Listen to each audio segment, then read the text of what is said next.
اسلامی تصور حیات کیا ہے، اور اللہ تعالیٰ نے جو قرآن اور سنت کے ذریعے ہم تک یہ ریلیجن پہنچایا ہے اور جو ہماری سمجھ میں آیا ہے after going through the Quran itself and after going through the life of the prophet, تو دیز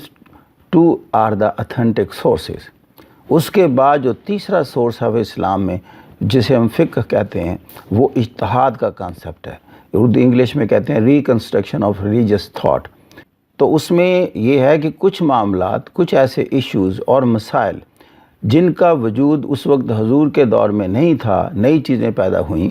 تو پھر اس کے بارے میں کچھ سوالات جنم لیتے ہیں، پیدا ہوتے ہیں، تو ان کا حل پھر علماء سے پوچھا جاتا ہے۔ تو اس وقت حضور کا اسی وقت یعنی اپنے دور میں ہی اس کی طرف آپ نے اشارہ فرمایا تھا، اور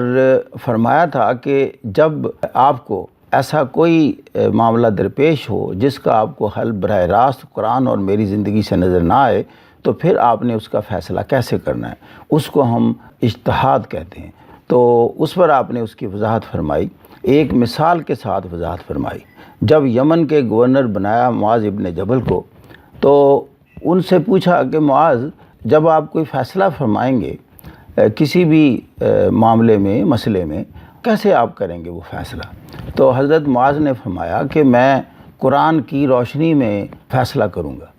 تو قرآن سے ہدایت لوں گا اور اس کے مطابق فیصلہ کروں گا۔ تو معاذ، اگر آپ قرآن میں نہ پائیں تو پھر؟ تو آپ نے فرمایا کہ میں آپ کی سنت اور آپ کی احادیث، قول اور اقوال، اس کو پیش نظر رکھ کر فیصلہ فرماؤں گا۔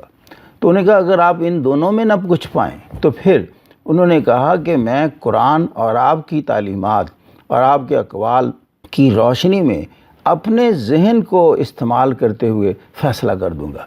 تو پھر حضور نے فرمایا بالکل درست، اس کو اجتہاد کہتے ہیں کہ قرآن اور سنت کی روح کو قائم رکھنا ہے۔ تو چونکہ آپ کی نیت اور آپ کا اخلاص وہاں موجود ہے، تو پھر ان میں تھوڑا سا فرق آ جاتا ہے، ویریئنس آتی ہے کہ کچھ طبقہ فکر کوئی اخذ کر لیتے ہیں، کچھ اس کا کوئی فیصلہ سنا دیتے ہیں، کچھ تھوڑا سا مختلف کر دیتے ہیں، لیکن ہم ان کے اخلاص پر شبہ نہیں کرتے۔ یہاں سے پھر مختلف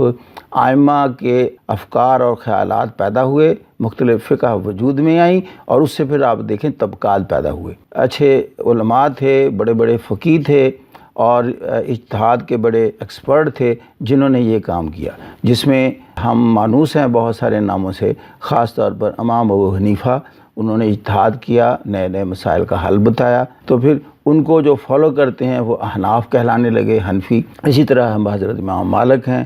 امام شافعی ہیں، امام احمد بن حنبل ہیں، تو پھر مالکی، شافعی، یہ گروپ بنے۔ لیکن ان تمام ائمہ نے جب اپنی کتابیں تصنیف کیں اور ان مسائل پر بات کی، تو انہوں نے ابتدا یہاں سے کی کہ ہم نے خلوص دل سے قرآن و سنت کی روشنی میں ان مسائل کا حل ڈھونڈا ہے، لیکن اگر کوئی شخص کبھی بھی ہماری بات محسوس کرے کہ وہ قرآن و سنت سے ٹکرا رہی ہے، تو قرآن و سنت کو پکڑے، ہماری بات کو چھوڑ دے۔ یہ ان کے اخلاص کی ایک علامت تھی۔